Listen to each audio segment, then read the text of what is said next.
गवार पत्नी है वही मेरी सबसे बड़ी समस्या है। क्या कर दिया भाभी ने? छोटे मोटे गड़बड़ हो तो बताऊं ना। आज पता है पापा के लिए गलत दवाइयां ले आई, वो भी नींद की। अगर पापा वो दवाई खा लेते तो क्या होता? फिर अंकल को एक दिन का फुल बेड रेस्ट मिल जाता। मजाक मत बना यार। चल यार, कोई गलती हो गई होगी भाभी से। तुझे अगर जानना है कि वो कितनी बड़ी गवार है तो सुन, हमारी शादी के बाद उसकी पहली दिवाली आई थी। काजल बहू, शादी के बाद तेरी पहली दिवाली है। तू ही बता, इस साल हम दिवाली कैसे मनाएं? माँ जी, मैं अपने हाथों से मिट्टी के दिए बनाऊंगी और पूरे घर को जगमगा दूंगी, साथ में पूरे घर को साफ कर दूंगी। बहू, तू बस अपनी रसोई साफ कर ले, दिवाली के पकवान वही बनेंगे, बाकी मजदूर करेंगे। फिर काजल किचन में आकर पूरे किचन को पानी से धोने लगती है और तभी उसकी नजर किचन के इलेक्ट्रिक आइटम्स पर जाती है। रसोई घर के ये सारे सामान भी कितने गंदे हो गए हैं, इन्हें भी धो देती हूँ। फिर काजल एक टब में सर्फ वाला पानी घोलती है और ओवन, मिक्सर ग्राइंडर, टोस्टर और इंडक्शन इसमें भिगोकर रगड़कर धोने लगती है। तभी शारदा किचन में आती है। अरे बहू, तू क्या कर रही है? माँ जी, ये जो किचन में रखे सामान थे ना, इनके ऊपर बहुत तेल जम गया था, इसीलिए मैं इन्हें धो रही हूँ। हे भगवान, ये सारे तो इलेक्ट्रॉनिक सामान है। अरे बहू, इन्हें कोई सर्फ के पानी से धोता है क्या? सारे सामान खराब हो गए हमारे। नीरज के पास खड़ी कृतिका जोर जोर से हंसने लगती है। आप हंस क्यों रही हैं? सॉरी, आपकी अनपढ़ गवार बीवी की कहानी सुनकर मुझसे रुका नहीं गया। कोई नहीं, मैं भी उस दिन काफी हंसा था। मेरा नाम कृतिका है, और आपका? मेरा नाम नीरज है, मैं इसी ऑफिस में काम करता हूँ। भाई चल, हमें भी काम करना है। फिर नीरज ऑफिस की तरफ चला जाता है।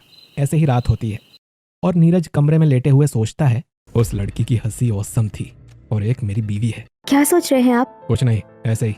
इतना कहकर नीरज सो जाता है और अगले दिन नीरज ऑफिस की खिड़की के पास, आज वो लड़की नहीं आई। तभी कृतिका टपरी पर आती है और नीरज उसे देखकर जल्दी से नीचे टपरी पर उसके पास पहुंच जाता है। अरे, आप यहाँ?